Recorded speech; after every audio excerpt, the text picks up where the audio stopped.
I'm logged into my Clarity account. Clarity is growth drive, strategic capacity, and business value analysis software.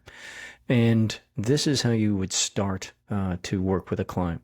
So launch with access to all modules. There are 11 modules inside the software. And this is how you would start the analysis. Okay, and you'll see we jump straight into the client questions. I'm going to go back to our dashboard and I'm going to open up a client account. I've now used the search function to pull up Ridge Specialty Tooling, which is, of course, our teaching case used in the certifications in the 3-dimension of business growth, C3D. And here's my main analysis that I did with the CEO. So I'm going to scroll to the right a little bit here, and I'll show you how to walk through this with a client. First, you're going to walk through with a client and answer these 25 questions, okay? You will then add information, right? And where shall we send your results gives us permission to email the client straight out of the system. And you're going to gather additional information from the client. You click next. We're going to get the business name. Importantly, their industry. This is how we pull comparable successfully completed M&A transactions. Gross revenue, net profit. That's really all the financial data we need for this discovery level analysis. Now you'll notice that we're in level 1, discovery, okay? Now you've automatically created a report about strategic capacity, latent value of the business, their ability to grow, M&A preparedness, and more. You're going to click submit. And by clicking submit, you're pushing the information from this first level analysis, into the rest of the system. The next conversation you have with your client is the range of value. What is this business worth? Now, when you first pop this up, you're going to see these top 2 graphics populated, and these bottom 3 will be blank.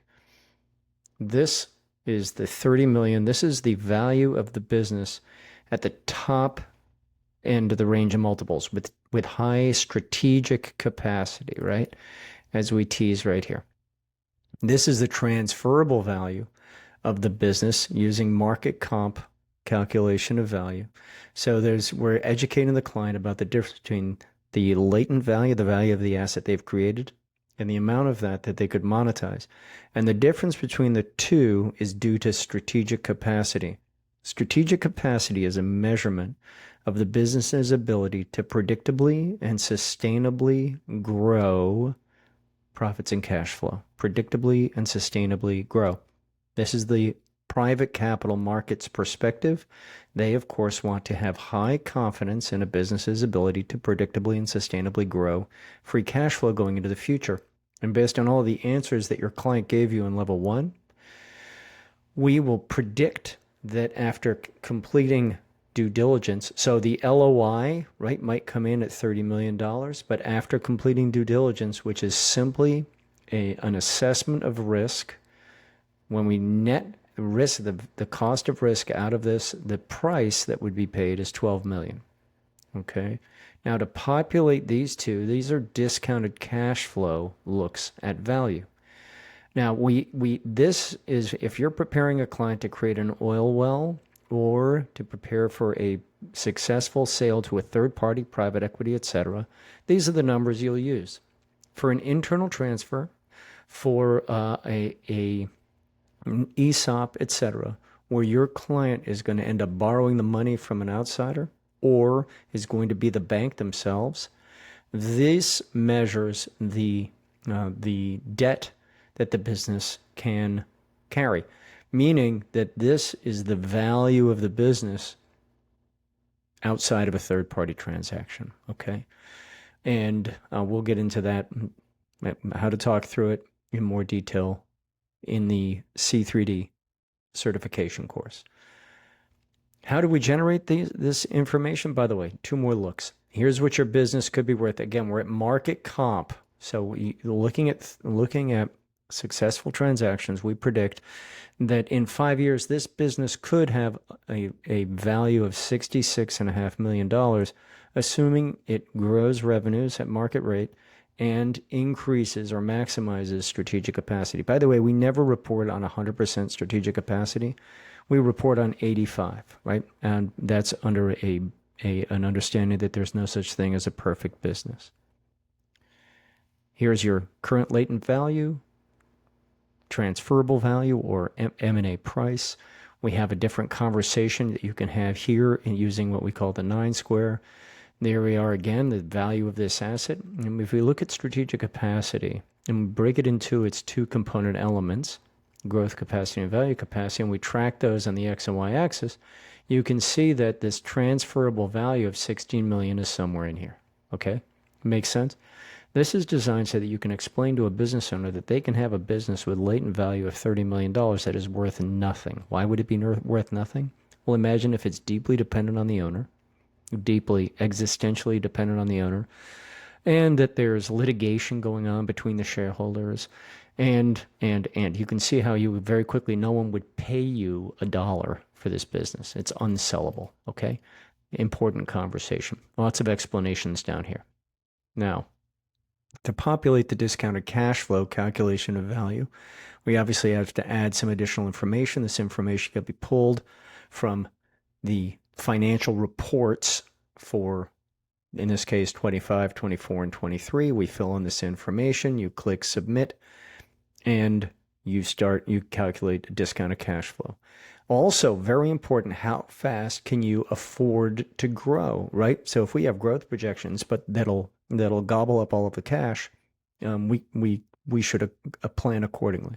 So again, you'll be able to pull from the financial reports the return on equity and the retention ratio. This is we're getting into fractional CFO territory here. This calculates a sustainable growth rate here of almost 11%, and I'll show you where that plays out. Now, you've had a conversation about clarity level 1. You've walked your client through the range of value report. The next analysis you will want to run is equity value planning. Planning for the future equity value of the business. And by answering some very straightforward questions, we are going to come up with the required value of the business to fund this business owner's lifestyle, right? That's the first question. Running a $54 million business and desires to pull $100,000 a month in ongoing compensation, either from AUM or from the business. Here, we're anticipating AUM. The system calculates a required growth rate. Click calculate. You can run what-if scenarios, but the bottom line here is if you watch this 28.6, if we can figure out how to get their strategic capacity, which drives the multiple, up to a 5, you can see your range of multiples here on the left. You hit calculate. We've dropped your growth rate to 16.1, okay? So we start bringing some sanity to the conversation and help people understand why high-quality businesses can command a higher multiple. Businesses that are, again, able to high strategic capacity means that it can predictably and sustainably grow profits and cash flow, or a free cash flow. After using the equity value planner, there's an optional protect value. This discovers advanced wealth planning, succession planning, insurance product placement, and more. And even after simply completing level 1, you can click on your level 1 report. And this is a report that is designed with your logo at the top to be delivered to your client to help them understand all of the concepts that you have covered in your analysis. You simply click print, and you can send it to a printer. You can save it as a PDF, and clients absolutely love this stuff. They're crunching on it. They're doing some deep thinking. Okay, cancel. I'm clicking the back button, and what's next? We've completed discovery. After you've completed discovery, we know what the client needs to support their lifestyle. We know what the business's capacity to deliver. We understand our future required growth rate. right? So we're getting some really good data. What's next? Well, we need to get more granular, and you'll see this is a strategic capacity deep analysis. This module, click on Clarity Level 2. It's this simple, right? We're moving through the system very seamlessly. Divided among the 3 dimensions of growth, you are going to complete a more detailed analysis. So if you think of this as the objective is to have an effective senior leadership team, right? Growth driving objective. We spell everything's spelled out for you. So if you're ever stuck or confused, simply read or visit Claire. Those of you with a paid account can visit Claire, which is Growth Drive's AI agent, and ask her to help you understand, and so much more. But objective, and then the key results that would demonstrate to an independent third party, to the private capital markets, that this business does indeed have an effective senior leadership team, that the business can run smoothly without the founder, owner, or current CEO. Dimension 1, Dimension 2, Dimension 3 brings you to an analysis dashboard. Quick note, you can analyze one or 24 growth driving objectives plus 1 bonus for 25 total. You can analyze one growth driving objective, and the analysis dashboard will start tracking. Now, we recommend that you analyze all of them. And this gives you a much more granular look, at all of these answers. Your growth killers, the business is below best practices in these areas. Deal killers, if you're going to undergo an M&A transaction, you better have your growth squared away. And then these are areas that we are highlighting that will present headwind, right? For the right buyer, none of this matters, right? For a strategic buyer, they may not care about any of this. But typically, if we're selling on a financial basis to a savvy outside source, they will care deeply about this data. We give you definitions and explanations. This is an industry only. You have the value of the business, the trapped value. We break it down. We allocate it across the 3 dimensions. And then within each dimension, we allocate, this is the ROI, the return on investment from hiring you, the advisor. And we allocate it across all 24 of those growth driving objectives on a weighted basis. We give a score. Here's the average score for this. And then we break it out across those 8 growth driving objectives. 1 set of 8. Here's the second set of 8 for 16. And the third set of 8 for 24. Okay. Now, the analysis dashboard is very powerful. There's a lot here. Now, level 2 report, similar to the level 1 report, we are going to get deeper. 22 pages, 55 pages, very similar, but much more granular content. This is all of the data. If you feed this report into Claire, and give her the right prompt, invest a little time, or pull prompts out of the community. She will generate reports, KPIs, timelines, graphics. She will create a ton for you. Okay, so this is well worth grabbing as a PDF and feeding into Claire.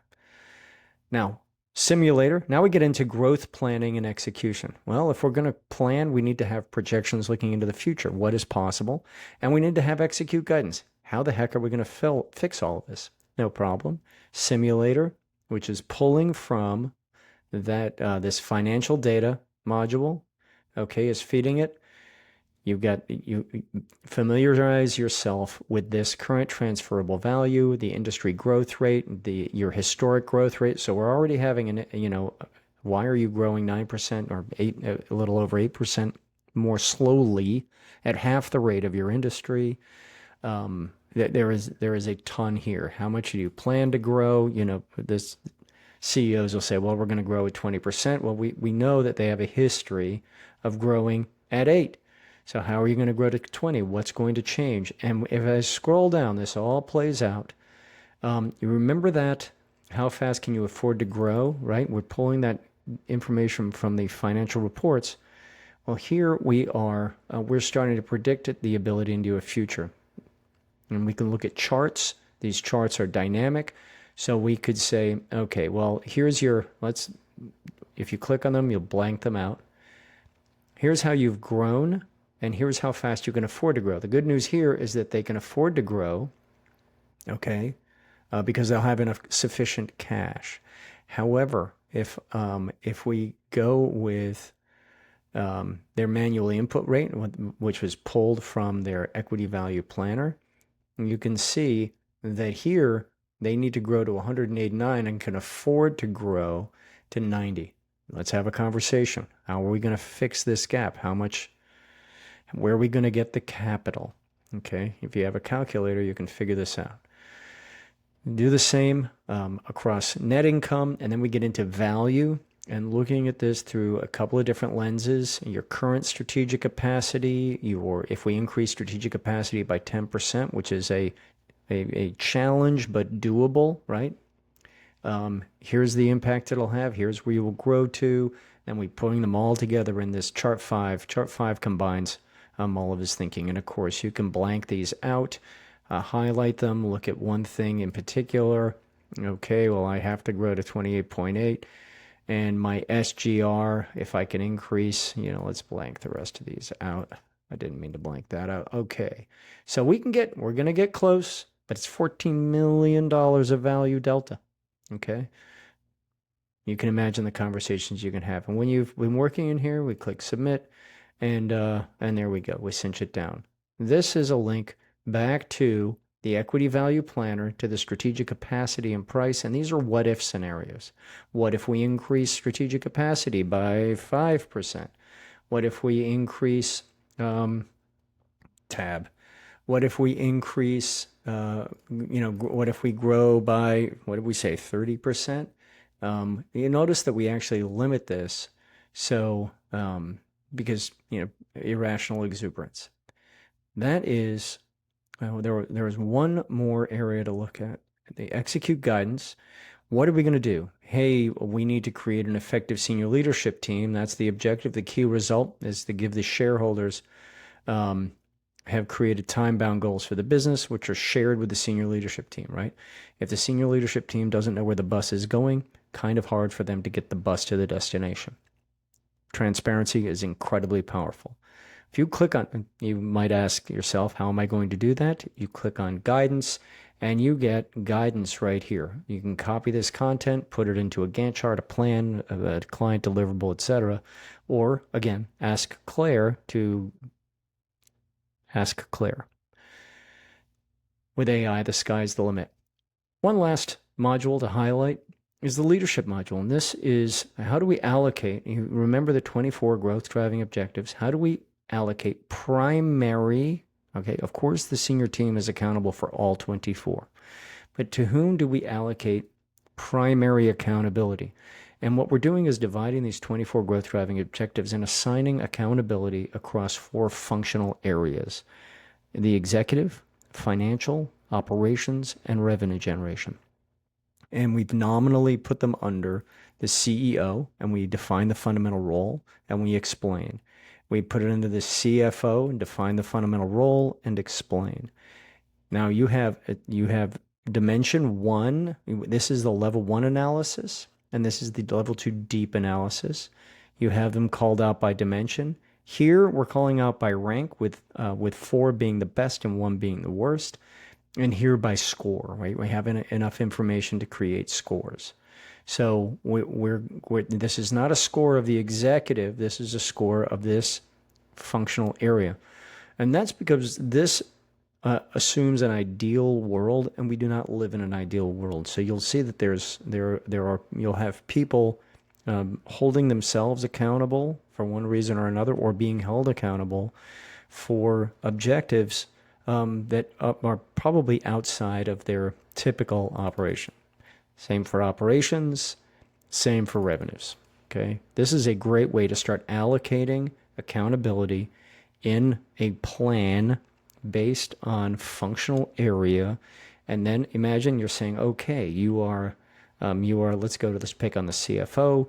You have to create a financial reporting process. Your answer was not good. Now, what are we going to do? You go to execute guidance, and you start pulling the guidance for the activities that will grow it. And combine that with an inquiry in Claire. She will create KPIs. She can create industry-specific guidance, insights, etc. Very, very powerful. Now, what will you know? After completing discovery, you will understand where your client wants to go and the business's capacity to get there. Level 2, you will have generated the data to fuel strategic planning. And in level 3, you will have the guidance it takes to execute the plan and turn a plan into reality. So I hope this is helpful. We are here. We are committed to your success. So hit us up with questions anytime. And thank you very much. I hope you have a wonderful engagement with your client.